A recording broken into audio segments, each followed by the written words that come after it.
Hi everybody, thank you so much for joining us today. I'm Diana Varnes. I'm leadership for Code for Tulsa, and I also run innovation and outreach programs for the University of Oklahoma's Innovation Hub. I wanted to share with you today one of my absolute favorite initiatives going on here in the state and here in the city. We've got Obum Ukabam, Tyrance Billingsley, and Michael Vaughn. Michael's the founder of Urban Coders Guild, and Tyrance is the founder of Black Tech Street. And they have been working really hard to create a culture change here within the state and the city to be able to bring tech opportunities to underserved communities. And so I wanted to be able to showcase their work today. Thank you. All right, thank you very much, Diana. As she stated, my name is Obum Ukabam, and I'm just going to have a conversation here with these two wonderful gentlemen who I have the privilege of sitting next to today. We're going to talk about Urban Coders Guild and Black Tech Street. So I'd like to thank Code for Tulsa and the whole Tulsa community for having us today. So this is jump in. So we here in Tulsa, a lot of us already know what Urban Coders Guild and Black Tech Street is, but for those who don't, who may not know yet, please tell us, what is Urban Coders Guild? So I'll start. Urban Coders Guild is a Tulsa-based nonprofit. We exist to provide computer science education, access, and opportunity for our underserved and underrepresented communities here in Tulsa. All right, and what is Black Tech Street? So Black Tech Street is an organization that's looking to rebirth Black Wall Street as a premier Black tech capital. So we do program development, ecosystem coordination to make sure that, STEM is centered in terms of using, helping to advance the cause of Black people here. Two awesome, great initiatives. So let's get behind the layers, right? We know why you're doing it, but what inspired you all to start those organizations? If I could start, I am a Tulsa native. I like to say that I'm a native son of early Turley. If you don't know, that's deep North Tulsa. Deep. I always had some really great opportunities to learn STEAM, to learn computer science. I actually used those skills, those experiences, parlay that into a 20-year tech career. 10 of those years working in Tokyo, Japan. Working in Japan, though, I really realized that at some point that it was incumbent upon me to come back to Tulsa to actually be the person that I needed as a young person, and to share my experiences, share my skills, and actually get some folks into the pipeline to learn STEAM and to learn computer science specifically. So with me, it kind of started with me asking myself the question of what could Black Wall Street have been had it been supported and not destroyed? And looking at the level of tenacity that it took for these entrepreneurs to build these businesses during Jim Crow, the smashing through walls attitude, that reminded me a lot of the tech industry and tech entrepreneurship. And putting that with the fact that there'll be 4.3 million vacant tech jobs by 2030 due to a tech talent shortage, that tech is one of the only industries within which you can build intergenerational wealth in 7 to 10 years via successful company exit, and that tech is just the core medium through which global innovation takes place. That kind of led me to believe that had Black Wall Street been supported and not destroyed, it would be a premier Black tech ecosystem. So I have also always had a passion for technology, and I've really believed that technology is what's going to solve so many of the world's problems and not just policy. So I felt there's no better medium to try to go about the rebirth of Black Wall Street than technology. What was your tribute to both of you all even being involved in tech in the first place? Because as you know, that's not something that's popular in underserved communities. What changed you? Like, what inspired you to even get into tech? You want to go first? Oh, for sure. So what inspired me to get into tech is the fact that I've always been into technology ever since I was young, because it's always been inspiring that human beings can create things that can have impacts on the world that we cannot directly have. So when it comes to what I personally believe, I believe we're here to use our skills and creativity to bring order and beauty to the world for those around us. And technology is the key medium for carrying that forward, whether it be finding new technology to enhance quality of life, whether find quality of life like phones. You can debate as to whether or not that does good all the time, but whether or not it be looking at how the impact that AI is going to have. Tech is just that industry to where if you want to have an impact and you want to really help people, that's the industry. Monica Foley, the chief of staff of NASA, who we spoke with recently, said, tech determines human quality of life, so tech is power. That's a great answer. For me, I I work with middle school and high school kids, and I relate to them the story of being a middle school kid. My parents bought our family computer. Like a lot of folks, we didn't have a computer room. They put that computer in my bedroom. And so I got all the AOL CDs, if y'all remember those. Got on the internet, learned about the internet. My curiosity was piqued. I learned how to, create my own website using HTML. Back in the day, they didn't have a web editor. You had to use Notepad to create a web page. So this was like a million years ago. This is really the start. Also, I'm a huge fan of movies. I love those space movies. I love those computer science movies. 2001 Space Odyssey, HAL. I don't know if y'all know those. These are masterpieces, and technology just has always been a part of my life. Has always inspired me, inspires me still. I can't wait to see the new Matrix movie. The whole shebang, through and through technology. Awesome. So we've already identified that, because of different issues, systemic issues, right, and just the way things have been all along, a lot of Black people are not involved in tech, right, as they should be. Or tech does not allow, there's too many barriers to tech, right? And we see, but as Terrence mentioned earlier, there's a lot of open jobs here and they are coming. So in getting this word out and starting your initiatives and working on your organizations, what are some of the biggest hurdles you've had to overcome? Go ahead. So for me, I think a lot about people don't know what they don't know. When I am working in the community, recruiting kids for my programs, the kids have an idea. Some of the kids have an idea, and they're the first adopters. A lot of my kids don't have an idea, and so I'm really sharing with them what it is that they could do through learning how to do web development or mobile app development, game development. Really pique their interest, but I also know that our adults, their parents have no idea what I'm trying to get their students to sign up for. So I'm sharing with them what the technology is, also sharing with them why it's important. As Terrence mentions, there are all these jobs. There is an opportunity to create intergenerational wealth. Minus our, even if you don't have that traditional 4-year degree. Also, as Terrence mentions, Tulsa is trying to position itself, or is positioning itself as an emerging tech hub. And again, as a Tulsa native, I know what it's like to graduate from high school and leave with the intention of never coming back because there's no opportunities. If we're making this ecosystem, there has to be a place for our young people to join this ecosystem. They have to know that there are opportunities to stay here, and that those opportunities are meaningful and impactful and will allow them to, to move up in life from wherever they are. Tech gives them that opportunity. That's key. So one of the barriers, again, kind of like Michael touched on, that we faced is, it goes back to narrative. A lot of Black kids don't look in the mirror, and when they envision what their future is, they don't see themselves as technologists or CEOs, tech CEOs, because they don't see that. They don't see that, and also STEM is arguably some of the hardest stuff around anyway. So when you put other factors on top of that, a lot of our young people kind of have a fear of STEM, and I have felt that is a tragedy, because if you look at the history of Black people on this planet, STEM has always been what we excelled in. Even if we didn't always get credit for it, STEM has been how we have left our mark. So when it comes to challenges, a lot of it has to do with what Michael said, swinging the narrative, but it's also not just embedding the narrative in us, but in Tulsa as a city. Tulsa as a city is positioning itself as a tech hub, so it's been a little bit easier there. But when it comes to really mobilizing the resources the way we need to and figuring out where they should go, I mean, obviously there are issues there in terms of just things we need to figure out, but overall, I think once we win this narrative battle, I think we'll hit the ground running. What else should Tulsa do to address those challenges you listed? Like, what should they be doing?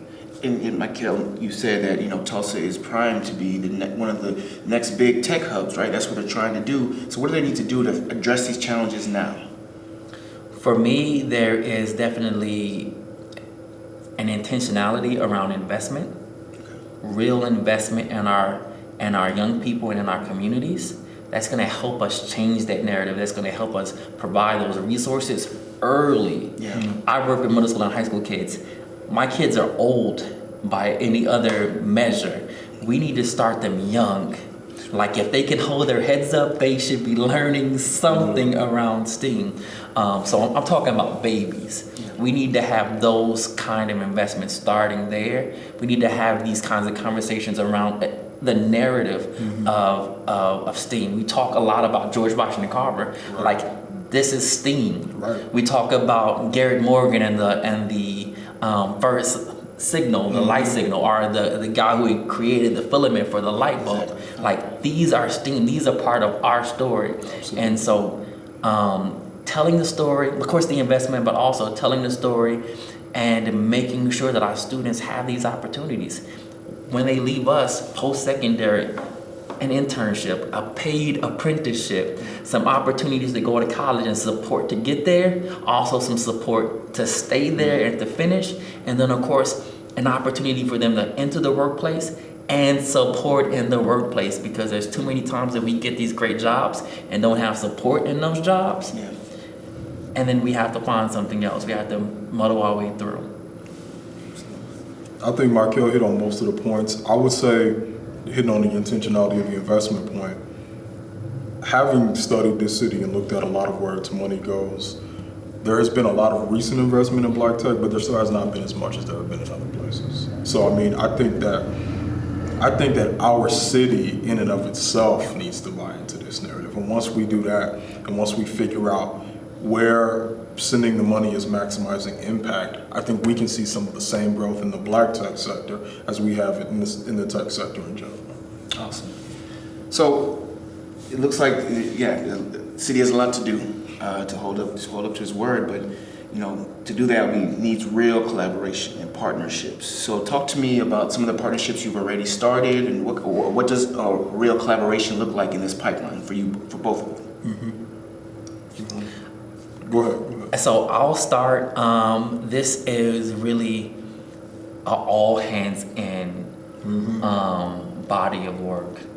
I know that working with Tyrants, working with the Black STEAM Coalition, working with our foundations to get those investments, working with our local universities, the 4-year as well as the 2-year colleges, working with our local coding schools, working with our school districts.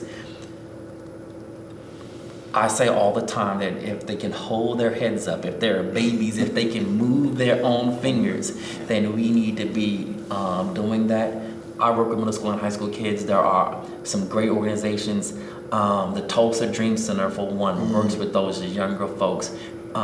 Tim Newton is amazing. If he was here, I have nothing but praises for him and the work that he does. But working with those babies, starting them there, picking them up where we have the Thunder Fellows as an organization that works with older kids, and it gives them some different experiences than what I could provide or what Urban Coders Guild could provide. It's that entire experience, and that requires you and Diana and the folks from around the country, like all leaning in. I agree. It requires everyone. Like, yes, Black Tech Street working with Urban Coders Guild. I honestly would like to see every black person go through Urban Coders Guild who's trying to get into tech. So, hopefully we can blow him up over here. He already blown up on his own though. But Tulsa Dream Center, we've recently been trying to broker some partnerships with NASA to, since we recently hosted Space Apps, we've had conversations with them about getting programming for our high school students. When it comes to us working together, it takes more than us just locking arms. It also takes us playing off of each other's strengths and covering each other's weaknesses, kind of like the 300 line where they've got the shields and everybody's shield covers the weak side of the other shield. I think that's perfect. So whether it be working with Urban Coders Guild, Thunder Fellows, Building Tulsa, the ACT House, all of these different organizations can come together in a way that makes the path easier to walk. That's what we're trying to do. This is a path we're going to walk either way, but how can we make it easier to walk, and how can we pave the way directly to the doorstep of the destination? That's something we got to do together. I love that. Every step of the way, and starting them from the very beginning and walking with them, and as mentors, grabbing those young folks up and guiding them through their learning journeys. Thank you. And before we jump into how people can even get involved and work together, like you're saying, the call to arms, right? I want to kind of talk about some of the misconceptions people may have in your organizations. Now is the time for you to talk about any misconceptions you have heard or you may think people have about Black Tech Street or Urban Coders Guild. That's a good question. Would you like? I'm gonna let you go first. Oh, okay. Well, a misconception people might have about Black Tech Street, we've got a lot of different things going, but what Black Tech Street is, first and foremost, we are a coordinator and a program developer. So we are designing solutions to problems, and we are coordinating the ecosystem in a way that helps solve the problems. Misconceptions, people might wonder, well, you've got a big vision, but what exactly do you do? That's kind of specifically how we drill down, whether it be working with NASA or HP, which we're getting ready to announce, or working with Urban Coders Guild. There are a lot of different directions that we can go in, and when we design our programs, we try to do so in a way that enhances what already exists. So I guess that's what I would say. Okay. And for me, I know our name is Urban Coders Guild. We do more than just coding. That's super duper important to know. I think of coding as literacy for the 21st century, and much the same way that you spend first, second, third grade learning to read, and then after that you're reading to learn. Coding is that same way. It's the door, that fundamental skill that will allow you to do so many other things in tech. And so that's why we call ourselves the Urban Coders Guild. That's why we start there.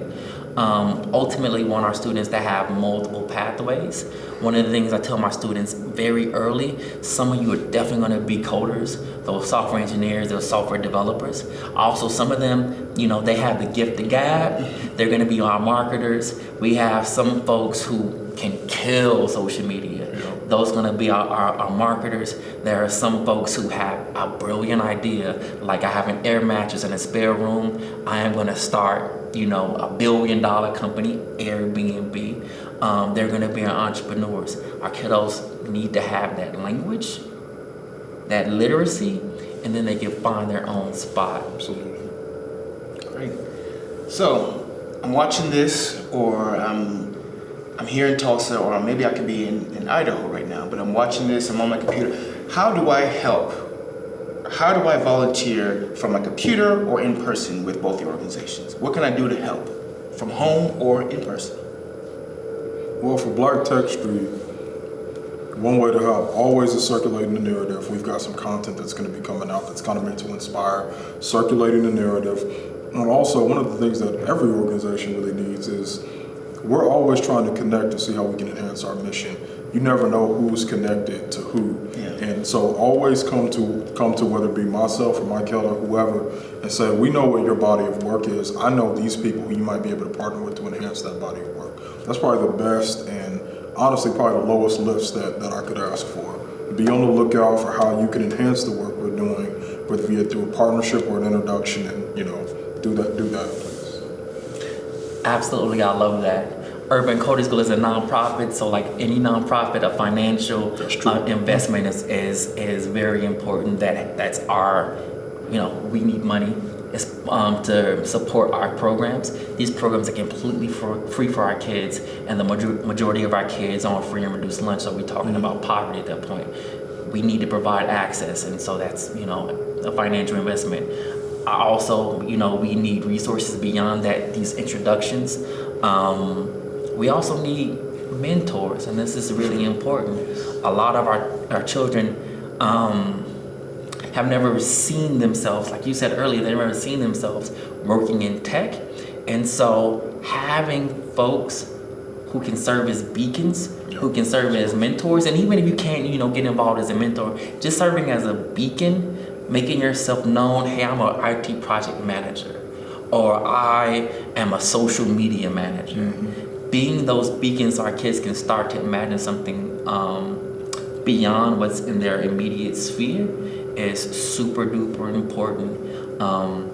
I think those are three ways, concrete ways that folks can support Urban Coders Guild and Black Tech Street and initiatives here and elsewhere. Yeah, that's great. So we talked about helping with the narration, the narrative, donating to both organizations and also, mentorship, or if you know somebody that could be a mentor or looks like the kids that they're serving, point them in that direction, right? Can I add one more thing? Yeah. That we have a lot of businesses, and these businesses have roles.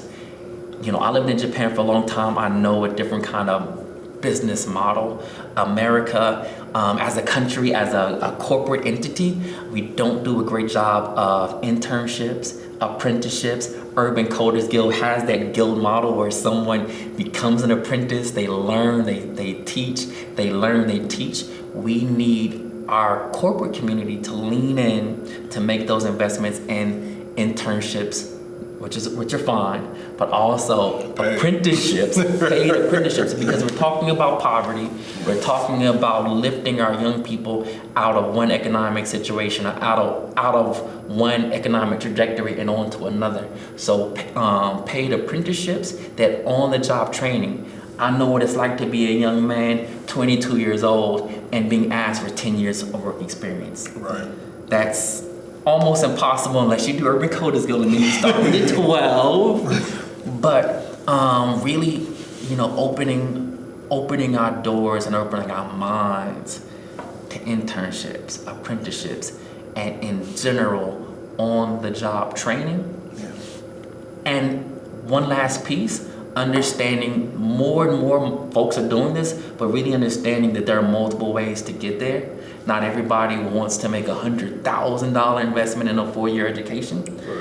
Some folks can get these same great skills at a 2-year institution. Some of these folks can get, that actual hands-on experience in a coding school. I know here in Tulsa we have Holberton, but there are others. And just keeping an open mind about just the multiple pathways that our young people are going to get to that door.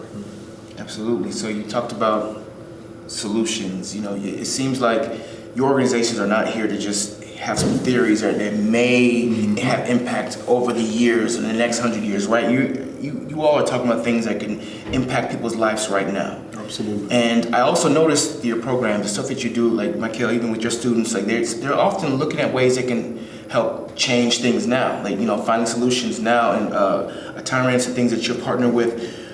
Talk to me about that. What is in the core of Black people, or when it's coming to tech? Because a lot of times when we think about tech, you think about, hey, look at Mark Zuckerberg, he did Facebook. You want things that I can do now, but why would you say Black people are always looking to help with solutions, still be prosperous, right? But also help solve problems. What is it about that have you seen?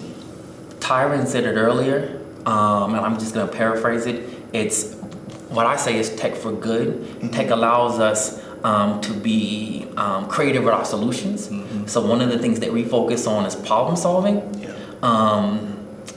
If you never code in your life, you need to know how to solve problems. You need to be able to identify the problem, propose solutions, work through some solutions, test those theories, and have that continuous improvement in place. Problem solving. I also tell my kids specifically about some of the advances that I've seen in my lifetime. I remember when our cameras first had the facial recognition. One of the things that we all know, we're Black folks, one of the things that we know is that those sensors did not pick up Black folks. Yeah. Tesla, the automated vehicles, they also have sensors that are not calibrated to pick up Black people. Exactly. So their automatic braking systems will not stop if there's a Black person and a crosswalk. It's scary, right? We need our young people to be able to solve those problems, to be able to think through solutions, and then we need to make sure that our young people, Black, brown, women, LGBTQ, our indigenous folks are in the room helping to design these new innovations, helping to test these new innovations, helping to market these new innovations. There's too many tech bros coming up with cool things in isolation from everybody else. Yeah, totally. So again, and I agree, because I love to reiterate it, what technology is nothing other than human problem solving applied. Okay, technology is created for us to do things easier or to get around problems that we face. So 100% agree that even somebody just honing their problem solving skills, that leads right into what we do in terms of technology. What Michael said in terms of immediate impact, I 100% agree with. One of the things that I've recently taken an interest in and I'm actually currently working with is, the concept of what it takes to build out anti-racist AI, because AI is about to touch everything in the entire world, and it's built by people with these preconceived notions. So technology is almost like a bank, okay? When you build something, it's kind of going to be a reflection of you. If you build something and you're racist, you're misogynist, you're homophobic, you're this, your technology is only going to help you do that better. So if we mean for technology to actually have a better impact on the world, we've got to be building them. We've got to be building them in intentional ways. Starting with teaching our young people how to think in the first place is what's going to have an exponential effect. So totally. That point about what Michael made actually made me kind of mad. I was thinking about Tesla and all of them it's a real problem. People don't understand, it's a lot of technology is being built in a way that reflects the human systems that they were built in, and that's not a good thing. It's not a good thing. Yeah. What else? So we talked about a little bit about allies, people like Diana, right? We have, and I see you all working with them all the time, allies. What advice do you have for allies? Those civic tech volunteers that want to get involved, what are some of the ways they can get involved, and what are some of the issues they can help address? So, specifically civic tech allies or just allies in general? It can be both.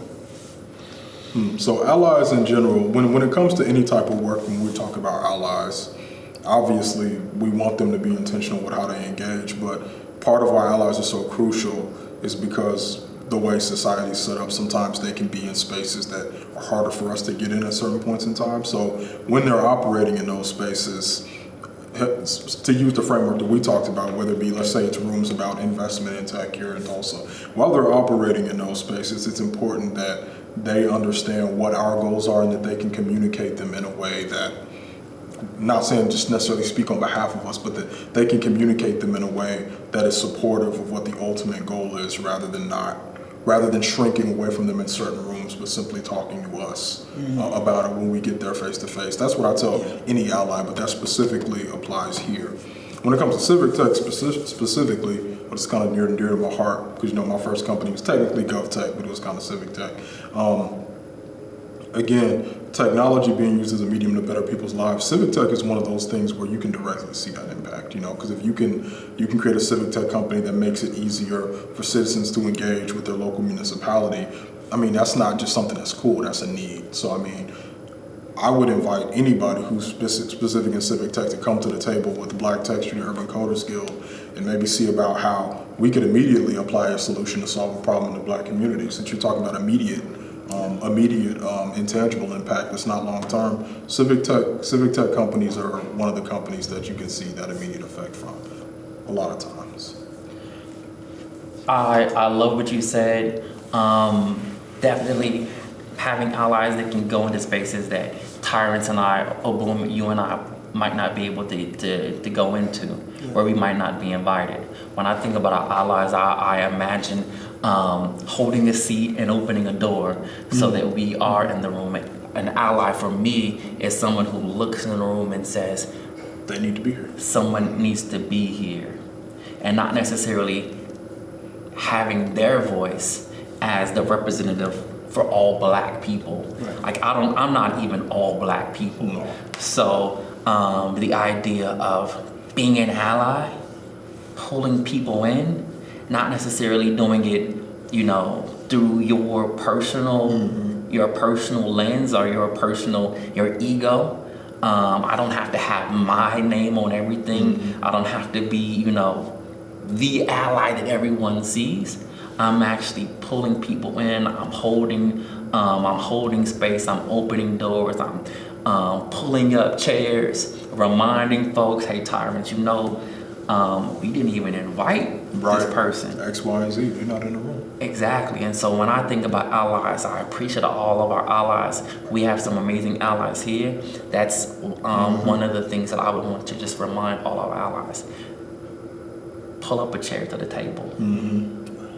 Absolutely. Great. Now I want to shift gears real quick to just imagine there's another Tyrants right now. He's in high school. Another Michael. They're watching this, right? Eating a bowl of cereal, Jay-Z would say. And they're watching this right now, and they have an idea like this, or they want to start this in their own community. And really, for anybody who wants to start this type of organization in their community, what advice would you have for them?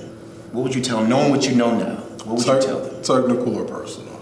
Both. Let's do both. Personal advice is, man, you're gonna have to develop some thick skin, because then you got to be able to swat away naysayers. Anytime you have a trailblazing vision, the people who can only see what is currently are gonna come for it, and they're gonna be like, well, can this not work? And then when it does work, they're like, oh well, let's go ahead. But when it's not fully there yet, they'll love to say why it can't happen. You've got to be ready to power through them, and you've got to believe in this vision enough to say that no matter what comes at it, I'm gonna get there. Because like Steve Jobs said, one of probably my favorite quote of all time, everything around you that you call life was built by people who are no smarter than you. That's I live by that. When it comes to technical advice, man, read more books. I'm reading a lot now, but at the time it's like, man, the time you spending on that game, the time you spending just not doing anything, that's time you could be spending reading books so you can develop your craft, so that you can better understand how you want to build what you want to build. Put your nose in them books. Maybe it's audio books even, just listen to the books, but It's a good one to start off with. build your knowledge. Good one to start off at. The inclusion dividend is one that I liked. It's not specifically tech-based, but it kind of touches that. And then when it comes to starting companies, Peter Thiel's 0 to 1, I know that's kind of cliche, but that was actually a good one. So when it comes to anytime you want to build something, you want to read books like that. 0 to 1, Blitz Scaling, Moonshot by John Scully was a really good one also. Same question for you, Mike. So I'm going to shift a little bit. This question is hard for me because I want to get religious, but I'm not religious. I think about, passion. For me, I had a really good life in Japan. My passion is what brought me back to Tulsa to do this work. Following your passion, nurturing your passions, trusting it, walking that path. It's gonna be hard, very hard at some points, but your passion will help pull you through. It's in your heart, it's in your blood, it is your heartbeat. It'll help push you through. The other thing, besides passion, reading books I love. Another huge piece, and this is easier. A lot of our young people, we have phones and Netflix. Did they have phones when you was coming up? No, I'm playing. Shots fired. I did. It was about yay big, and it made the lights flicker when you used it. But we had a phone, Zach Morris phone. right? $3 a minute, but you had an antenna. But curiosity. Absolutely. We have to be curious about the world, stepping outside of, what you know, your neighborhood, your particular friend circles, whatever classes are sports. There's so many things, but we have these curiosities, natural curiosities, and just being able to explore them a little bit, test what we think about ourselves and about each other and our world. That's what I would tell a young person. I ended up, I keep talking about Japan because it's so transformative in my life. I went on a whim.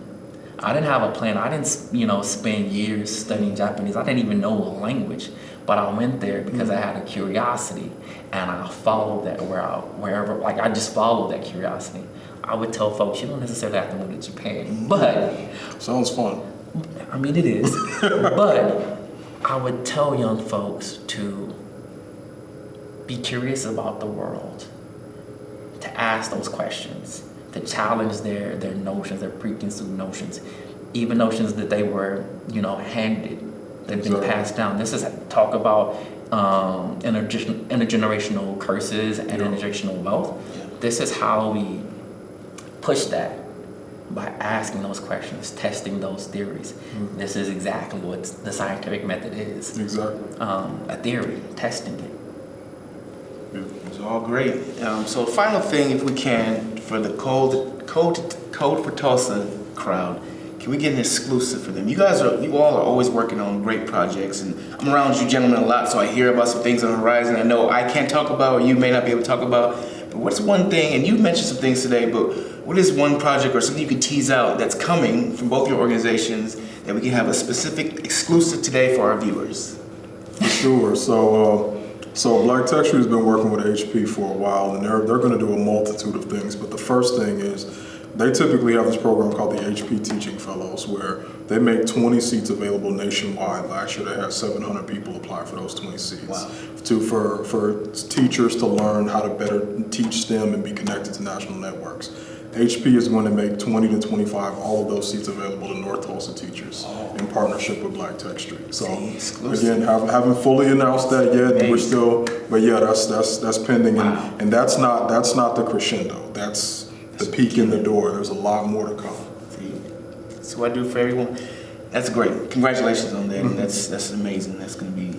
Yeah, and that's huge because one of the things that we really need is capacity at the teaching level. Our kiddos need to see teachers who look like them, who come from communities like their own, as beacons in their individual learning journeys. For us, this is all about growth. We had a whole plan for last year. COVID put a chill on those plans for last year. This year we're doing 4 programs: web development, iOS, Android development, game development. We want to support our kids as they move from, where they are, middle school and high school, their next step. So we're actually putting together some partnerships with our college and universities to grab them where they are, take them to that next step. Let's go. Oh, amazing. I want to thank our guest today, and just want to thank you for tuning in. And on behalf of myself, Abumu Kaba, Code for Tulsa, again, thank you, Michael Terrence, for representing Urban Coders Guild and Black Tech Street, and Diana as well for hosting. But thank you so much, and continue to do the great work that you are doing. It's already making an impact. I know we're getting that impact, but it's already making an impact. And so hopefully everyone who watch this will get inspired, and we can spread this impact throughout the whole world, not just country. So thank you all, and you all have a great, great afternoon.